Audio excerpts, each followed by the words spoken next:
শুভ সন্ধ্যা সবাইকে। প্রবাস লাইফের আজকের আয়োজনে আমি শ্রাবণী আপনাদের সবাইকে স্বাগত জানাচ্ছি। আমাদের আজকের লাইভে আমাদের সাথে যুক্ত হবেন এমন একজন মানুষ যিনি একজন সংস্কৃতি প্রেমী মানুষ, যিনি উৎসবে বাঙালি সংগঠনের মাধ্যমে বাংলা সংস্কৃতি ছড়িয়ে দিচ্ছেন প্রবাসে। আমি আমার স্টুডিওতে আমন্ত্রণ জানাচ্ছি এই মুহূর্তে ফিনল্যান্ড প্রবাসী অনুরূপ দাদাকে। আমাদের সঙ্গে রয়েছেন অনুরূপ দাস। দাদা, শুরুতেই আপনাকে আজকের আয়োজনে স্বাগত জানাচ্ছি এবং কেমন আছেন? আমি ভালো আছি। তুমি কেমন আছো? আমিও ভালো আছি। আপনি তো দীর্ঘদিন যাবৎ প্রবাস জীবন বাস করছেন। তো আজকের লাইভে আপনার প্রবাস জীবনের গল্প, আপনার গল্প আমরা শুনবো। আশা করছি আপনার সাথে আমার পরবর্তী সময়টুকু অনেক সুন্দর কাটবে। দাদা, শুরুতেই জানতে চাইবো প্রবাস জীবন কেমন কাটছে? প্রবাস জীবন ভালোই কাটছে আমার। আছি ফিনল্যান্ডে আমি আজকে ৯ বছর ধরে। কাজ কাজে কর্মে থাকি, সারাদিন ব্যস্ত। এরপর উইকেন্ডগুলো পরিবার, বন্ধু-বান্ধব সবার সাথে আড্ডা, ঘোরাঘুরি সবকিছু মিলে ভালোই কাটছে। এনজয় করছি। বাহ! ভালো লাগলো শুনে আপনার প্রবাস জীবন ভালো কাটছে। শুনে বেশ ভালো লাগলো। দাদা, আমার দ্বিতীয় প্রশ্ন, এই যে ফিনল্যান্ড যাওয়ার পেছনের গল্পটা কি? ফিনল্যান্ড আসার পেছনের গল্প হচ্ছে, একটা সময় চিন্তা করছি আমি দেশে থাকবো, দেশের বাইরে যাব না। দেশেই আমি জন্ম, দেশে সব বেড়ে ওঠা, এবং আমার কর্মস্থল দেশে, সবকিছু ওখানে ছিল। কিন্তু একটা সময় পর চিন্তা করলাম একটু দেশের বাইরে যাই, দেশের বাইরে গিয়ে থাকি। ছেলের ভবিষ্যতের কথা চিন্তা করে আমি এবং আমার ওয়াইফ দুইজনে মিলেই সিদ্ধান্ত নিলাম দেশের বাইরে যাই। তো সেই সিদ্ধান্ত থেকে ফিনল্যান্ডে আসা, এবং ফিনল্যান্ডে আসার পর এখন চিন্তা করছে আসলে আসার সিদ্ধান্তটা আমাদের ভালো ছিল। এই এই ওটাই, তো ছেলের ভবিষ্যতের কথা চিন্তা করে আসা মেইনলি। কারণ আমিও দেশে এস্টাবলিশ ছিলাম, আমার ওয়াইফ এস্টাবলিশ ছিল। আমার ওয়াইফ ছিল লয়ার, আমি ছিলাম জার্নালিস্ট, আমি ডেইলি স্টারে ছিলাম। তো সবকিছু মিলে ভালোই ছিলাম। আচ্ছা, আসলে প্রবাস জীবনে যারা দেশ ছেড়ে যায় তারা, তাদের গল্প আমি কালকে একজনের গল্প শুনলাম। তারও কিন্তু একই কারণ, কেন প্রবাস জীবন বেছে নিলেন তিনি। তো আসলে আমাদের পরবর্তী প্রজন্মের কথা চিন্তা করে হয়তোবা আমরা দেশ ছেড়ে এতটা দূরে জীবন বা লাইফ লিড করি। যাই হোক দাদা, আপনার জন্য শুভ কামনা। আপনার পরবর্তী জেনারেশনের জন্য অনেক অনেক শুভ কামনা। দাদা, এবারের প্রশ্ন হচ্ছে প্রবাসের প্রথম কিছু বছর কতটা চ্যালেঞ্জিং ছিল? নিশ্চয়ই চ্যালেঞ্জিং ছিল, যেহেতু নতুন একটা জায়গা। কেমন হ্যাঁ, চ্যালেঞ্জিং ছিল? হ্যাঁ, ওটা খুবই চ্যালেঞ্জিং ছিল। চ্যালেঞ্জিং এই কারণে ছিল, আসার পর আমি একটা জায়গায় আসলাম। যখন এই দেশে আসলাম, এই দেশের আমি তো কাউকে চিনি না, জায়গা জায়গাও চিনি না, এই দেশের ভাষা জানি না, কোনো কিছু জানি না। আমাকে, আমি আমার ফ্যামিলি সহ আসছি, আমি, আমার ওয়াইফ, আমার বাচ্চা। সো এসে এখানে নিজেকে এস্টাবলিশ করার যে সংগ্রাম, এটা আসলে প্রথম ৩-৪ বছর এটা কঠিন সংগ্রাম। এটাকে মানে ভাষায় প্রকাশ করার মতো না। যেটা, যারা এই সংগ্রামটা করে তারাই শুধু জানে এটা কি ধরনের সংগ্রাম। ৩-৪ বছর পর গিয়ে যখন সবকিছু আমার আয়ত্তে চলে আসলো, দেশটা সম্পর্কে জানলাম, মানুষজনের সাথে পরিচয় হলো, কাজ কাজে কর্মে সবাই বিজি হয়ে গেলাম, তখন আস্তে আস্তে আস্তে আস্তে আমরা এখানে সবকিছু আহ, কি বলে এটাকে, তোমার মানে আহ, প্রবাস জীবনের আনন্দটা উপভোগ করতে লাগলাম তখন। এই আপনার প্রবাস জীবনের আনন্দটুকু আরো বেড়ে যাক এই কামনা করছি। দাদা, এবার একটু জানতে চাই আপনি এখন কি পেশায় যুক্ত আছেন? এবং প্রবাসের জীবনে সেটি কতটা আপনাকে গড়ে তুলেছে বলে আপনি মনে করেন? আমি এখানে একটা ফিনিশ ফার্ম কোম্পানির সাথে আছি। আমার ওই কোম্পানির সাথে আজকে আমি 7 বছর ধরে ওই কোম্পানির সাথে যুক্ত। উম, এটা হচ্ছে যে একটা রেস্টুরেন্ট বেসড কোম্পানি। ওটা মাল্টি ন্যাশনাল কোম্পানিটা শুধু ফিনল্যান্ডে না, ইউরোপের বিভিন্ন দেশে ওদের ব্রাঞ্চ আছে। তো এটা হ্যাঁ, আমি দেশে থাকতে সাংবাদিকতা করতাম, বাট এখানে এসে আমি সাংবাদিকতা করছি না, আমি অন্য পেশায় চলে গেলাম সম্পূর্ণ শিফট করে। সো খারাপ না, আমি কাজ এনজয় করছি, এতটুকু বলা যায়। এটা এই এটাই বলতে পারি, কাজটা এনজয় করছি।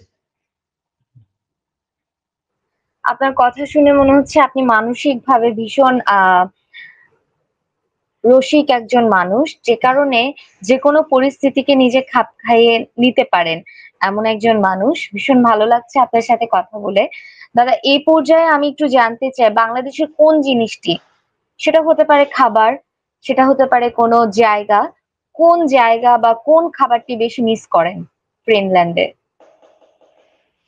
খাবার যদি বলা হয় তাহলে হচ্ছে আমি চট্টগ্রামে বেড়ে ওঠা, চট্টগ্রামের চারাগির পাহাড়ে গিয়ে আড্ডা দিতাম। ওখানে আহ, তোমার কি বলে স্ট্রিট ফুড গুলো, সিঙ্গারা, সমুচা, তারপর কি পেঁয়াজু, এই সব খাবারগুলো খুব মিস করি, এখানে যেগুলো পাওয়া যায় না। ফুচকা, চটপটি, এইসব খাবার। আর সেকেন্ড যেটা, সেটা হচ্ছে যে আড্ডা।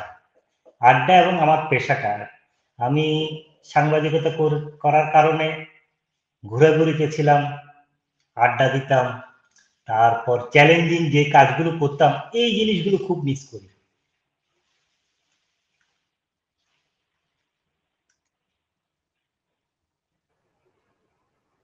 দাদা, এবারে একটু জানতে চাই, ফিনল্যান্ডে বাংলা সংস্কৃতি ধরে রাখতে আপনি কি কি উদ্যোগ বা কর্মকাণ্ডে অংশ নিচ্ছেন?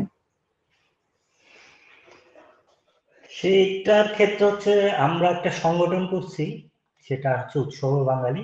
ওটার মাধ্যমে আমরা শুধু পহেলা বৈশাখটা করি, পয়লা বৈশাখটা খুব বড় করে করি। আর সেকেন্ড হচ্ছে 21শে ফেব্রুয়ারিটা করি আমরা। 21শে ফেব্রুয়ারি সেটাও মোটামুটি আমরা বড় করে করি, এবং আমাদেরকে এখানে হেলসিঙ্কি সিটি কর্পোরেশন একটা জায়গাও দিয়েছে, যেটা হচ্ছে 21শে ফেব্রুয়ারি শহীদ মিনারটা করার জন্য। এটার একটা প্রসেসিং চলছে, এখনো পর্যন্ত এটা জাস্ট অনুমোদনে আছে। আর সবচেয়ে বেশি যেটা হচ্ছে সেটা হচ্ছে আমরা উৎসবে বাঙালিটাই, সেটা এখানে অনেক জনপ্রিয়, সবার কাছে সবাই দেখে যে উৎসবে বাঙালি যে বড় পরিসরে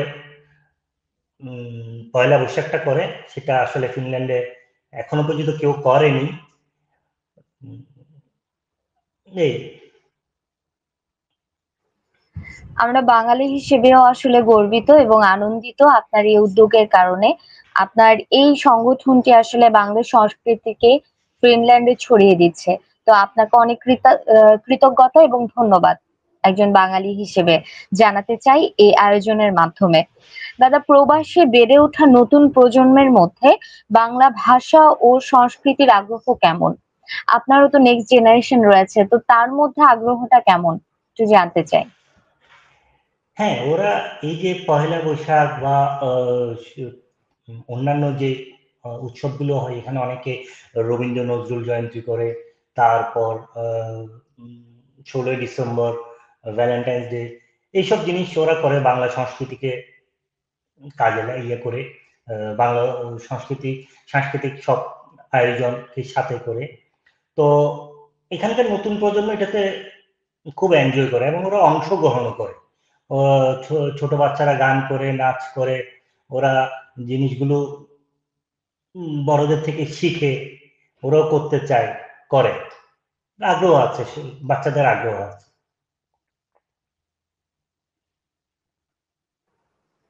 শুনে ভালো লাগলো। আসলে আমাদের বাংলা সংস্কৃতি এভাবেই পুরো বিশ্বব্যাপী ছড়িয়ে পড়ুক। আমাদের সকলেরই সে প্রত্যাশা থাকে। দাদা, এবার একটু ছোট্ট করে জানতে চাই যে ফিনল্যান্ডে, হ্যাঁ, আপনি তো আছেন বহুদিন যাবত, তো দেশের যে আপনার আত্মীয়রা রয়েছে তাদেরকে কতটুকু মিস করেন, বা দেশে আসার কোনো প্ল্যান কি রয়েছে কিনা এই মুহূর্তে? আত্মীয় স্বজন আমার মা বাবা তো দেশে আছে, ভাই বোন আছে, ভাই আছে। তো আমি অবশ্য ওদেরকে মিস করি। আমি গত বছর আমার বাবা মা ফিনল্যান্ডে ঘুরে গেছেন, ফিনল্যান্ডে এসেছেন, 2 মাস ছিলেন ওনারা। তো ওনাদেরকে নিয়েও আমি এখানে ইউরোপের কয়েকটা দেশও ঘুরে দেখিয়েছি। তো ওরাও খুব এখানে এসে এনজয় করছে এখানকার পরিবেশ সবকিছু। হ্যাঁ, এনজয় অনেকটা মিস করি। বললাম তো আমি যে আমাদের বন্ধু বান্ধব, আমাদের কলিগদের আড্ডা, তারপর আমার সাংবাদিকতার যে ঘোরাঘুরি, চ্যালেঞ্জিং কাজ, এগুলো সব মিস করি। আত্মীয় স্বজনদেরকেও মিস করি, যাদের সাথে বিভিন্ন অনুষ্ঠান দেখা হতো, মিস করা হয়। আর দেশে এই মুহূর্তে যাব না, হয়তো আরো বছর 2 পরে যাওয়া হলে হতে পারে। কারণ এখানে কাজের চাপ আছে একটু, প্লাস একবার গেলে তো আর অল্প সময়ের জন্য যাওয়া হবে না, গেলে অনেক 2-3 মাসের জন্য যেতে হয়। তো ওইভাবে ছুটি ম্যানেজ করে যাওয়াটা একটু কষ্টের।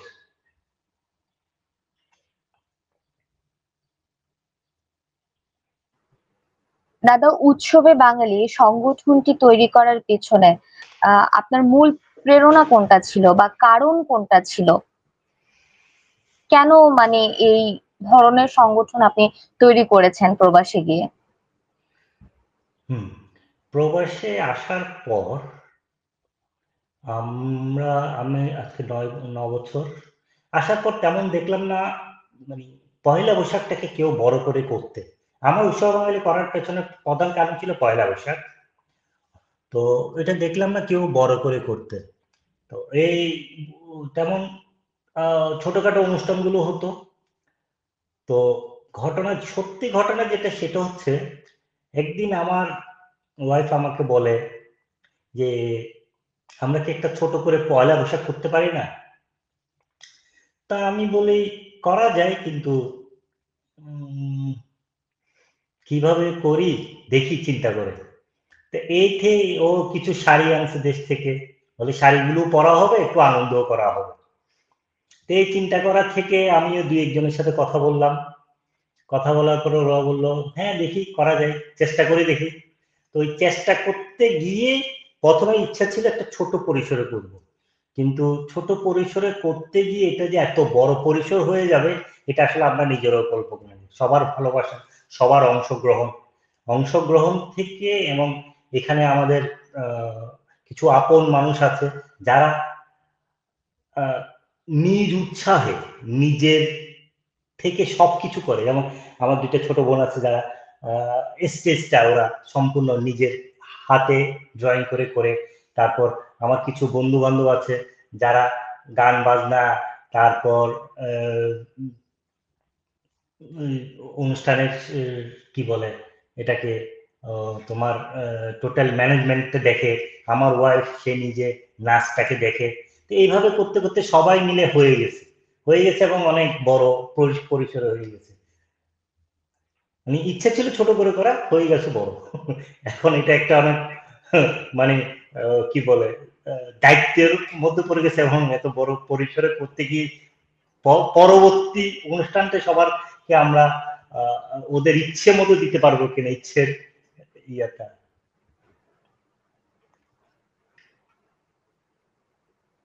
নিশ্চয়ই পারবেন দাদা, এত সুন্দর মহৎ একটি উদ্যোগ, সে উদ্যোগটি আরো ছড়িয়ে পড়ুক, আরো বিশাল। আপনি একটু আগেই বলছিলেন বৃহৎ পরিসরে হচ্ছে ছোট করে করতে গিয়ে, তো আরো বৃহৎ হোক সে কামনা থাকবে আমাদের বাংলাদেশের সকলের পক্ষ থেকে। এই মুহূর্তে একটু জানতে চাই আপনার প্রবাস জীবনের কোনো স্মরণীয় ঘটনা, যদি আমাদেরকে একটু জানাতেন।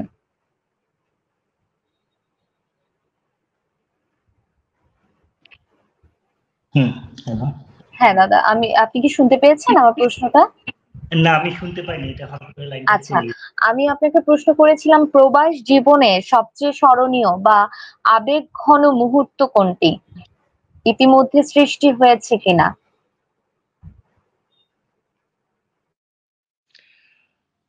উম, না, এই ধরনের কিছু তো স্মরণীয়, না, স্মরণীয় কিছু এখনো পর্যন্ত হয়নি।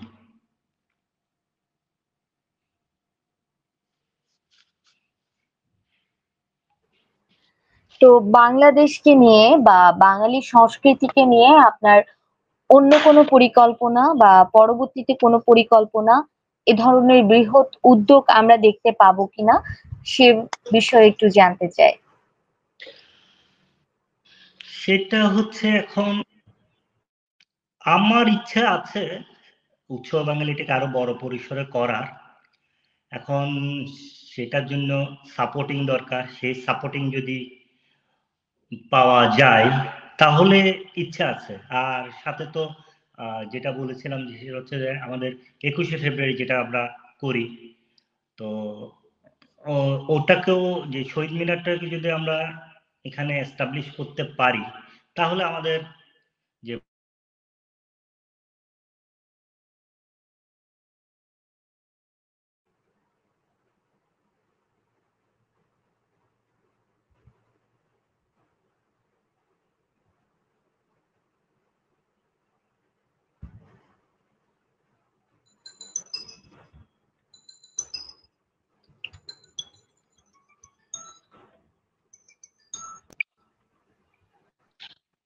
হ্যাঁ যেটা বলছিলাম, শোনা যাচ্ছে?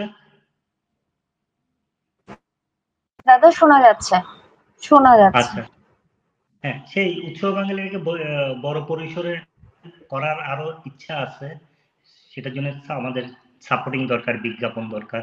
কারণ একটা অনুষ্ঠান আয়োজন করতে গিয়ে যে পরিমাণ খরচ হয়, তো এই খরচটাকে আসলে এখনো পর্যন্ত আমরা নিজেদের মধ্যেই ভাগাভাগি করে খরচ করি, কিন্তু বিশাল আয়োজন করতে গেলে একটা আহ, বড় অ্যামাউন্টের ইউরোর প্রয়োজন হয়।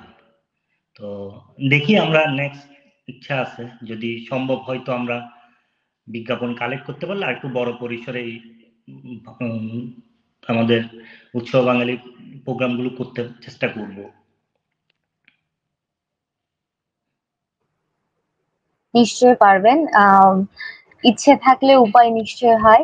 আপনার যেহেতু ইচ্ছে আছে, দৃঢ়চেতা একটা ইচ্ছে রয়েছে, নিশ্চয়ই পারবেন দাদা। আমার পরবর্তী প্রশ্ন আপনার কাছে, নতুন প্রবাসীদের উদ্দেশ্যে আপনার কি বার্তা থাকবে যারা এই পথ চলাটা শুরু করছে। সরি, আমি খেয়াল করিনি প্রশ্নটা।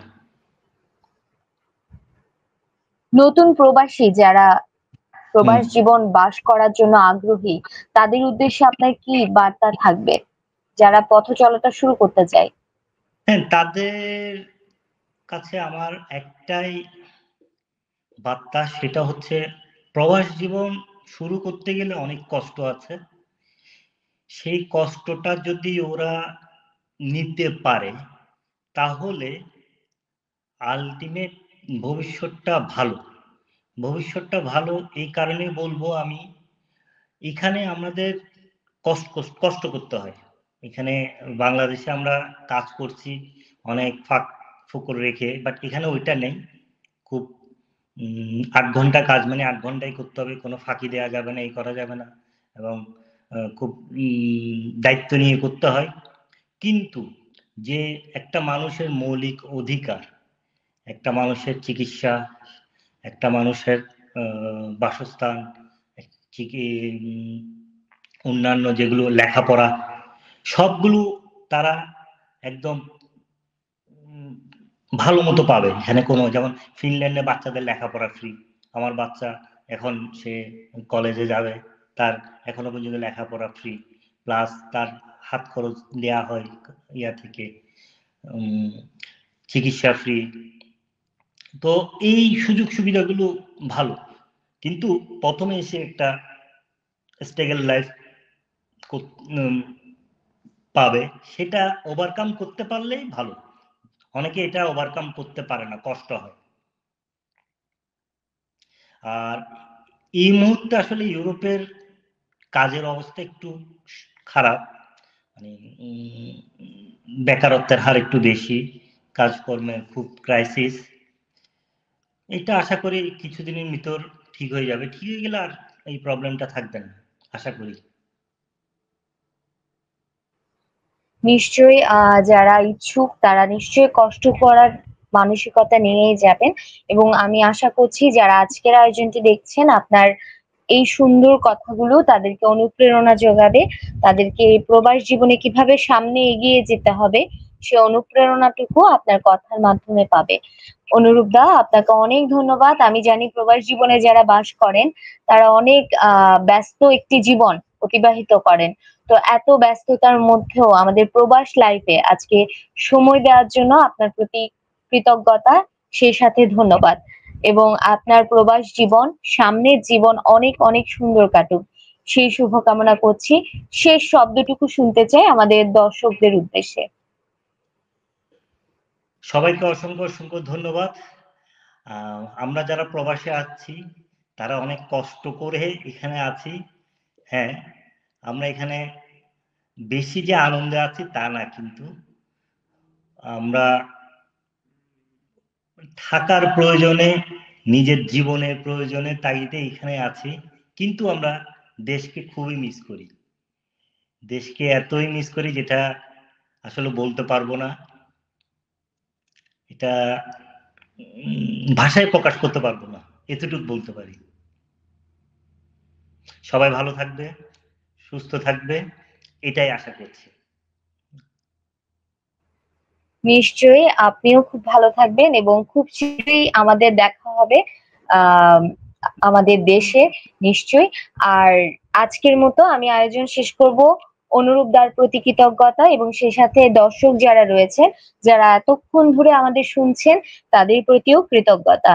নতুন একজন অতিথির সাথে আমাদের প্রবাস লাইফে দেখা হবে আগামী দিন। সঙ্গেই থাকবেন প্রবাস লাইফের নিত্য আয়োজনে। সাথে থাকুন প্রবাস লাইফে, প্রবাস জুড়ে বাংলা হৃদয়ের গল্প শুনতে। ধন্যবাদ সকলকে।